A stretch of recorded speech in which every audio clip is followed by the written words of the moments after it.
Welcome back to Bigg Boss season 8. இன்றைக்கி நடந்த விஷயங்கள் பார்த்தீங்கன்னா, ரவீந்தர், முத்து, சௌந்தர்யா பேசிகிட்டு இருக்கிறது தாங்க நம்ம பார்க்குறோம். ஃபன்னாக எல்லாருமே பேசிகிட்டு இருக்காங்க, ஜாலியாக தான் போகுது. அதுக்கு முன்னாடி பார்த்தீங்கன்னா, இந்த வீட்டுக்குள்ளே பார்த்தீங்கன்னா இந்த பொண்ணு இருக்கா, அந்த பவித்ரா கிழவின்னு தான் சொல்லணும். அந்த பொண்ணை ஃப்ராடு தனம், அப்புறம் மறைக்கிற புத்தி எல்லாமே இருக்குது. தான் தான் முள்ள மாதிரி கேப் மாதிரி எல்லாமே சொல்லாங்க. ஆமாம், தான் தான் கரெக்டு, மற்றவங்க எல்லாம் சும்மா, எனக்கு தான் வந்து எல்லாமே தெரியும், நான் தான் சுத்தபத்தமாக எல்லா வேலையும் செய்கிறேன் அப்படின்றத ஒவ்வொரு விஷயத்தையும் ஒரு துணி அங்கே இருந்ததுன்னா, யார் இந்த துணியை இங்கே வச்சுது, யார் இந்த பாட்டிலை இங்கே வச்சது, இப்படியே சொல்லி சொல்லி இதுக்கு ஒரு ஏடிகேன்னு பேர் வச்சிடலாம். ஏன்னா போன சீசனில் வந்து ஏடிகேன்னு ஒருத்தவன் தான், ஊர் கிழவின்னு பேர் அதுக்கு. ஆமாம், இது மாதிரி சொல்லி சொல்லி தன்னை வந்து தன்னை வந்து காட்டிக்கிறதுக்கு. ஏமா கேம் விளையாடாமல் உன்னோட என்ன சொல்கிறது, உன்னோட கேரக்டர் என்னன்னு தெரிய வைக்காமல் நீ கேவலமான உன்னோட என்னது மறைமுகமாக இருக்கிற உன்னோட இன்னொரு ஃபேஸை தான்மா நீ காட்டிக்கிட்டு இருக்கிற. ஒவ்வொருத்தரையும் இப்படி சொல்லி சொல்லி தான் தன்னை தெரியப்படுத்திக்கிற ஒரு கேமை, சீப்பான கேமை தான் பவித்ரா வந்து காட்டிகிட்டு இருக்காங்க. காலையில் பெருக்கிற அந்த ஹாலை வந்து பெருக்கிட்டு இருப்பாங்கங்க. அப்போ பார்த்தீங்கன்னா சௌந்தர்யாவும் பவித்ராவும் தான் அதை பெருக்கிட்டு இருக்கிறாங்க, க்ளீனிங் ப்ராசஸ்ஸு. அந்த சௌந்தர்யா அவ்வளோ பர்ஃபெக்டாக அந்த மேட்லேருந்து அந்த குப்பைகளெல்லாம் எடுக்கிறது எவ்வளோ கஷ்டம்னு தெரியும். அவ்வளோ பெருசாக லிவிங் ஹால் ஃபுல்லாகவே அந்த சௌந்தர்யா மட்டுமே தனியாகவே பண்ணிகிட்டு இருக்கிறா. அதுக்கு முன்னாடியும் வந்து பாத்திரம் ஃபுல்லாக கழுவிட்டு இருந்தா சௌந்தர்யா. எல்லா வேலையும் செய்கிறா. இத்தனை நாளும் அவள் அப்படி தான் பண்ணிட்டு இருந்தா. இத்தனை நாளும் இந்த ஃப்ராடு பவித்ரா கரெக்டாக இருக்குது. ஃப்ராடு பவித்ரா தான் சொல்லணும் அவளை. இத்தனை நாளுமே அவள் செய்யும் போது எல்லாமே கூடவே அப்படின்னு சொல்லும் போதே சௌந்தர்யா கூட கூப்பிடுறதுக்கு முன்னாடியே இந்த பொண்ணு போய் தான் சௌந்தர்யா தான் எல்லா வேலையுமே ஷேர் பண்ணி தான் பண்ணுவாள். இன்றைக்கும் அதே வேலையை தான் பண்ணால். சௌந்தர்யா ஃபுல் லிவிங் ஹாலையும் க்ளீன் பண்ணுற வரைக்கும் இந்த பொண்ணு கொஞ்சமாக உட்காந்துட்டு பெருக்கிற மாதிரி பண்ணிச்சு. அப்புறம் தொடப்பத்தை அப்படி கட்டுற மாதிரி கட்டிட்டு எழுந்து கிச்சனுக்குள்ளே போயிடுச்சுங்க.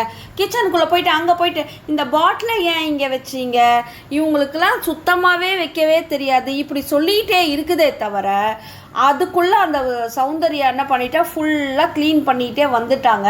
அது வரைக்குமே கிச்சனில் குப்பையே இல்லைங்க. ரெண்டு பேப்பரும் கொஞ்சோண்டு அந்த இதுவும் தாங்க இருந்தது. அந்த தேங்காய் உரிச்ச அந்த இது லேசான அந்த தூள், அதையே தாங்க அவ்வளோ நேரம், 1 மணி நேரமாக அந்த கிச்சனுக்குள்ளே, கிச்சனே சின்னது, அதுக்குள்ளே 2 பேப்பர் தான் கிடக்குது. அதையே பெருக்கிட்டு வந்துட்டு அதுக்கு ஒரு கிழவி மாதிரி ஒரு பேச்சை கொடுத்துட்டு அங்கே ஒரு அவளை பதிவு பண்ணிக்கிறா, அவள் தான் எல்லாமே செய்கிற மாதிரி. உடனே அந்த இடத்துல தர்ஷிகா வந்து சப்பாத்திக்கு அவ்வளோ அத்தனை பேருக்குமே வந்து அந்த மாவு பிசைகிறாங்க. அடைக்கு இருக்கிறத ஏதோ ஒரு கொஞ்சமாக கடலை மாவும் ராகி மாவும் இருந்ததை வச்சு ஒரு ஏதோ ஒன்று பண்ணிகிட்ருக்காங்க. தேங்காய் துருவுறதுக்கு கொஞ்சம் ஹெல்ப் பண்ணு ரயான், வந்து அவனுக்கு தெரியாது, நீ வந்து ஹெல்ப் பண்ணு பவித்ரான்னு சொல்லும்போது, எனக்கு அதெல்லாம் தெரியாதுரி, நான் அப்படிலாம் பண்ண மாட்டேன், தீபக் அண்ணா தான் நல்லா பண்ணுவார், அவரை கூப்பிட்டுக்கோ. அப்போ நீ எதுவுமே செய்ய மாட்டேன், ஆனால் எல்லாமே செய்கிற மாதிரி நீ காமிச்சிக்கிற. அந்த விஷயத்தில் பாராட்டும் போது ஜாக்லின் ரொம்ப பரவாயில்லைங்க, அப்படி தாங்க சொல்லணும். ஆமாம், ஏன்னா ஜாக்லின் வந்து எல்லா வேலையுமே இழுத்து போட்டு அந்த சமையல் வேலை, கிச்சன் வேலை எல்லாமே தான் செய்வாள். இவன் பவித்ரா வந்து இது மாதிரி தீபக், அதுக்கடுத்து தீபக் வந்து அந்த தேங்காவை திருவி கொடுத்தாரு. உடனே இங்கேருந்து என்ன பண்ணிட்டா, பவித்ரா வந்து பாத்ரூம்குள்ளே போயிட்டா.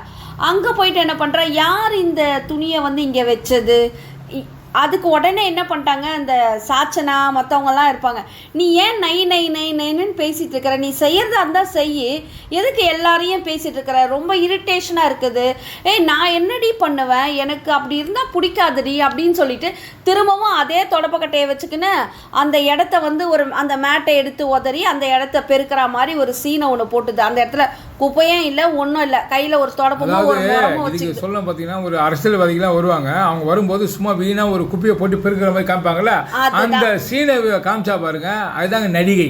இவளுக்கு நடிகை பேர். அதான் சீரியலில் எப்படி வச்சுட்டு பெருக்கிற மாதிரி செய்வாங்க, கரண்டியை வச்சுக்கிட்டு சமைக்கிற மாதிரி செய்வாங்க, அடுப்பு பற்ற வைக்காமலே செய்வாங்க.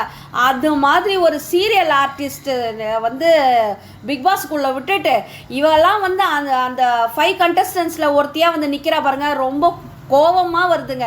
தாங்கிக்கவே முடியல, இவளா என்ன கேரக்டர் இவளா. உடனே அந்த இடத்துலையும் ஒரு தன்னோட இதுவை காட்டுறாங்க. எல்லாருமே சிரிக்கவே செய்கிறாங்க. ஏண்டா இவளுக்கு ஜாக்லின் அருணுக்கெலாம் வச்சிங்களே, இவளை ஃபஸ்ட்டு வந்து வெளியில் அனுப்புறதுக்கு ஏதாவது பண்ணீங்களா இந்த நடிகையை கண்டுபிடிக்கிறதுலையே? என்ன சொல்லுவாங்க, இலை மறைவு காய் மறைவுன்னுவாங்க. அந்த மாதிரி அப்படியே பதுங்கியே வந்த ஆளு தான் வந்து பவித்ரா. ஆமாம், இவளை கண்டுபிடிச்சி வெளியில் துரத்துறதை விட்டுட்டு வேற என்னென்னமோ பண்ணிட்டு இருந்தாங்க உள்ளே இருக்கவங்க. அது ரொம்ப இதுவாக தான் இருக்குது, அன்ஃபேராக தான் இருக்குது. பவித்ராலாம் அந்த 5 பேரில் ஒருத்தராக உள்ளே இருக்கிறது. இதை நான் யாரையும் ஏற்றுக்க மாட்டேங்க, இதாங்க உண்மை. அடுத்தது பார்த்தீங்கன்னா இவன் என்ன பண்ணுறா, இந்த பவித்ரா என்ன பண்ணுறான்னா திரும்பவும் வந்து முத்துக்கிட்ட சொல்கிறா, முத்து கொஞ்சோண்டு அந்த பாத்ரூம் க்ளீன் பண்ணி வரீங்களா அப்படின்ற மாதிரி. ஏம்மா நானே பண்ணிடுறேம்மா அப்படின்னு சொல்லிட்டு முத்து போய் பண்ணுறாரு. அப்போ அந்த வேலையும் இவ செய்யலை. முத்து போயிட்டு அத்தனையும் எல்லாமே பண்ணிவிட்டு அவர் வெளில வந்துடுறாரு. பண்ணிட்டீங்களா சுத்தமாக? என்னம்மா அப்போ நீ என்ன வேலை தான் கழட்டுற இங்கே பிக் பாஸ் வீட்டுக்குள்ளே வந்து உட்காந்துக்கிட்டு? உனக்கெல்லாம் வந்து 5th பொசிஷன் வேற கொடுத்துருக்காங்கன்னு சொல்லிட்டு அவ்வளோ கோவமாக தாங்க அந்த பவித்ராவை பார்த்தாலே வருது. இதுக்காகவே என்ன பார்க்கணும்னா, பிக் பாஸ் எதனா ஒரு டாஸ்க்கை வச்சு அதை ஃபர்ஸ்ட் வெளியே தள்ளி விடுங்க அப்படி தான் சொல்லணும். ஆமாம், தயவு செஞ்சு அவளை வெளியில் தள்ளி விடுங்க. அவள் சோம்பேறி பவித்ரா, ஃப்ராடுத்தனம் பவித்ரா, மற்றவங்கள வந்து வேலையே செய்யலைன்னு சொல்லிட்டு தான் வேலை செய்கிற மாதிரி ஒரு பாவலா காமிக்கிற பவித்ரா, அது மாதிரியான ஒரு பவித்ராவா தான் இந்த இடத்துல பிக் பாஸ் வீட்டுக்குள்ள இவ இத்தனை நாள் வந்து வலம் வந்திருக்கா. ரவீந்தர் சார் வந்து வெளியில் உட்காந்துட்டு ஹாலில் பேசிகிட்டு இருக்குமாரு, அது கார்டன் ஏரியாவில் பேசிகிட்டு இருப்பார். அப்போ அவர் சொல்லுவார், இவங்க தான் வந்து ரொம்ப சூப்பரான பிளேயர் இந்த பொண்ணு சௌந்தர்யா. நான் கூட வெளியில் இருக்கும்போது என்னோட பார்வை வேறு விதமாக இருந்தது. அப்போ முத்து என்னங்க அப்படின்ற மாதிரி கேட்பாங்க. உடனே இவர் சொல்லுவார், முத்து வந்து ஒரு ஆர்டிஃபிஷியலாக செய்கிறான் இந்த பிக் பாஸ் வீட்டுக்காக. ஆனால் அந்த சௌந்தர்யான்ற அந்த பொண்ணு வந்து ரியலாக இருக்கா, ரொம்ப லாயலாக இருக்கா அப்படின்னு சொன்னது. அதுதான் என்னன்னா ஒரு விஷயம் கேட்போம், what are the different between artificial and ரியல்னு. ரியல் வந்து சௌந்தர்யா, ஆர்டிஃபிஷியல் முத்துன்றது இதில் கன்ஃபார்ம் பண்ணிட்டாரு. ஆமாம், ரொம்ப கிரேட் எக்ஸாம்பிளாக நான் இந்த விஷயத்த நம்ம சொல்லலாம், இவங்க 2 பேருக்குள்ள வித்தியாசம்னு சொல்லிட்டு. இதே தான் மஞ்சரியும் சொல்கிறாங்க. நைட்டு உட்காந்து பேசும்போது எனக்கு வந்து வெளியில் பார்க்கும்போது எல்லா மூமெண்ட்ஸ்லாம் பார்த்துருப்பாங்கல்ல போயிட்டு வீடியோலாம் பார்க்கும்போது எனக்கு சௌந்தர்யா பண்ணுறதுலாம் கொஞ்சம் இரிட்டேஷனாக இருந்தது. நான் இன்டர்வியூவில் கூட இப்படி தான் சொன்னேன். ஆனால் உள்ளே வந்து பார்க்கும்போது அது எதுவுமே தெரியல. அதுதாங்க வெளியில் பார்க்குறது. உங்களோட கண்ணோட்டம் வந்து இவளை ஏதாவது குற்றப்படுத்தி பேசலாமான்ற கண்ணோட்டத்தோடு எல்லாரும் பார்த்தீங்கன்னா உங்களுக்கு அப்படி தான் தெரியும். ஆனால் அவளோட அருகாமையில் கிட்ட வந்து அவகிட்ட பேசும்போது அந்த என்ன சொல்ல, அந்த ஜென்யூன் வந்து அந்த கண்ணில் தெரியும்வாங்கல்ல, அப்போ உங்களால் எதுவுமே பேச முடியாது தான். இதுக்கு ஒரு விஷயம் சொல்லலாம், மின்னுவதெல்லாம் பொண்ணல்ல. அதுக்கு வந்து முத்துக்குமாரை கொடுக்கலாம். ஆனால் அதாவது வைரம் வந்து வைரக்கல், அது வந்து பட்டை தீட்டாத கல், அதுதான் வந்து சௌந்தர்யா. அப்படி தான் நம்ம எடுத்துக்கணும். இப்படி தான் வந்து அவளை யாரெல்லாம் எதிராக பேசுகிறாங்க, அவளை பிடிக்கலன்னு சொன்ன தீபகா இருக்கட்டும், முத்துவா இருக்கட்டும், மஞ்சரியா இருக்கட்டும், ஜாக்லின், அப்புறம் வந்து ரவீந்தர், எல்லாருக்குமே வந்து சௌந்தர்யா யாருன்னு அந்த இடத்துல ப்ரூவ் பண்ணி காட்டியிருக்கா. அதனால தான் என்னமோ அவள் மேலே வந்து பிக் பாஸ் ஷோ நடத்துகிற அந்த பிக் பாஸுக்கே அவள் மேலே ஒரு கரிசனம் உண்டாகி நேற்று நடந்த அந்த மணி டாஸ்கில் கூட போக வேணாம் சௌந்தர்யா அப்படின்னு அவர் அழகாக இன்டைரக்டாகவும் ஆனால் சௌந்தர்யாவுக்கு புரிகிற வகையிலையும் அவர் சொன்னார். ஏன்னா அது புரியணும். ஏன்னா ஒரு சில நேரத்தில் இவளுக்கு புரியாதே இப்படி இன்டைரக்டா பேசினா. அதனால ஆமா, பிக் பாஸே 1/2 மணி நேரம் தண்ணி குடிக்க வச்சவ சௌந்தர்யா. ஆமா, ரொம்ப பிரில்லியன்ட்டுங்க. பிரில்லியன்ட்.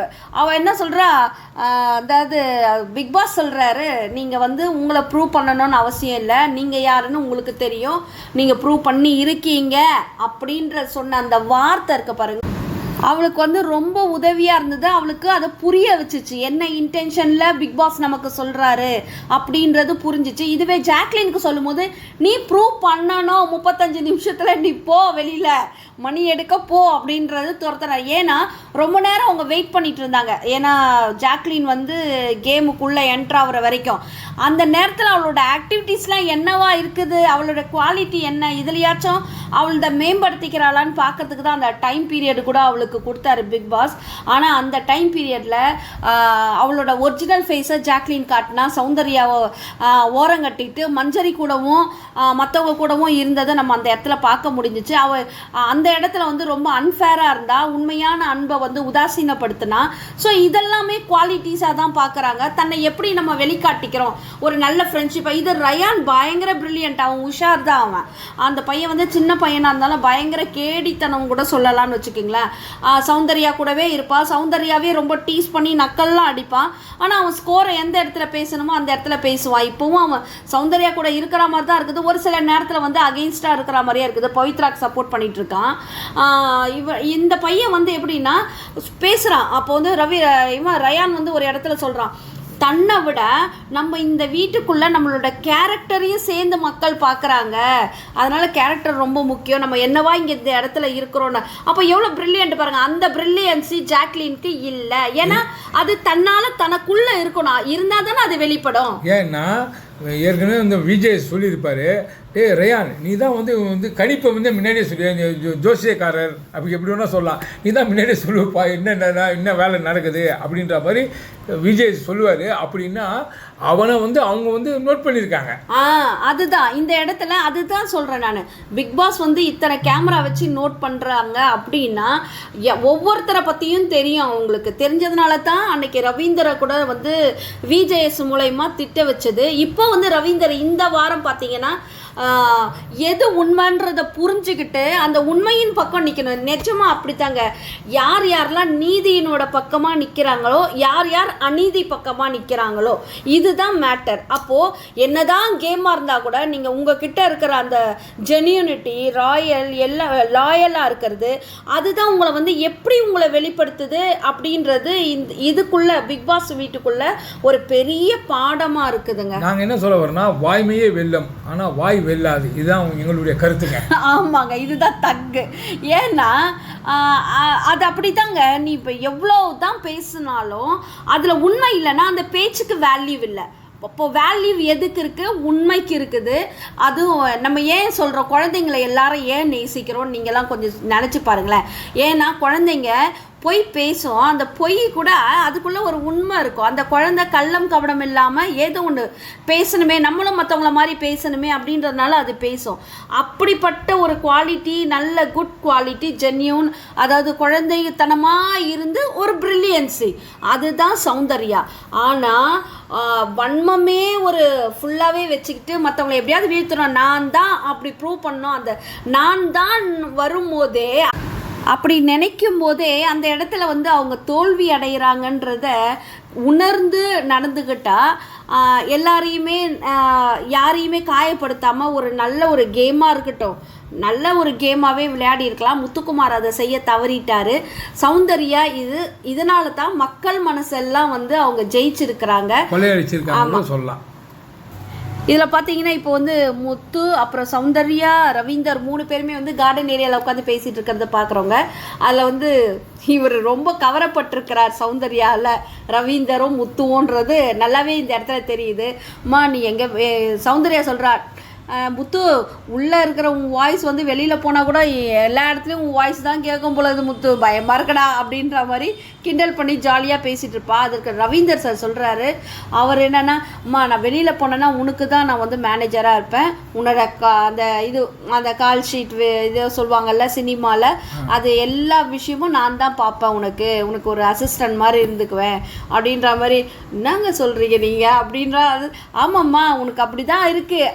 அதாவது அவர் சொல்லாமல் அவர் சொல்கிறாரு, உனக்கான அவள் எவ்வளோ ஃபெமிலியராக இருக்கிறான்றது ரவீந்தர் சாருக்கு தெரியும். இல்லை முத்து தான் அப்படி இருப்பா அப்படின்னதையும் உனக்கு தெரியாது, எங்களுக்கு தெரியும், முத்து இல்லை உனக்கு ஓவராக இருக்குது அப்படின்றத அவர். என்னன்னா கப்பு யார் வேணால் வாங்கிட்டு போங்க.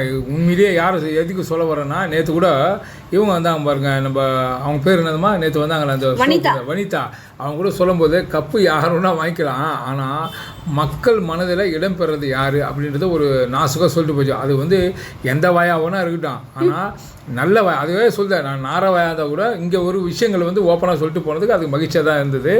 ஏன்னா அவங்களுக்கு எல்லாருக்குமே தெரியும் இப்போ இவங்களுக்கு தான் கப்பு அவங்களுக்கு தான் கப்புன்றது அடுத்த விஷயம். ஆனால் நேர்மை எப்போவுமே ஜெயிக்குங்க. கொஞ்சம் லேட்டாக ஜெயிக்கும். அது என்னென்னா அது ரொம்ப லேட்டாக போய் சேர்ந்தால் கொஞ்சம் வருத்தமாக இருக்கே தவிர, ஆனால் உண்மைக்கு எப்போவுமே பலம் உண்டுங்க. இதை தான் சொல்ல வரோம். ஆக மொத்த மக்களை இந்த வீடியோ உங்களுக்கு கண்டிப்பாக பிடிச்சிருக்குன்னு நினைக்கிறேன். பிடிச்சிருந்தால் லைக் பண்ணுங்கள், கமெண்ட் பண்ணுங்கள், ஷேர் பண்ணுங்கள், சப்ஸ்கிரைப் பண்ணுங்கள். தேங்க்யூ.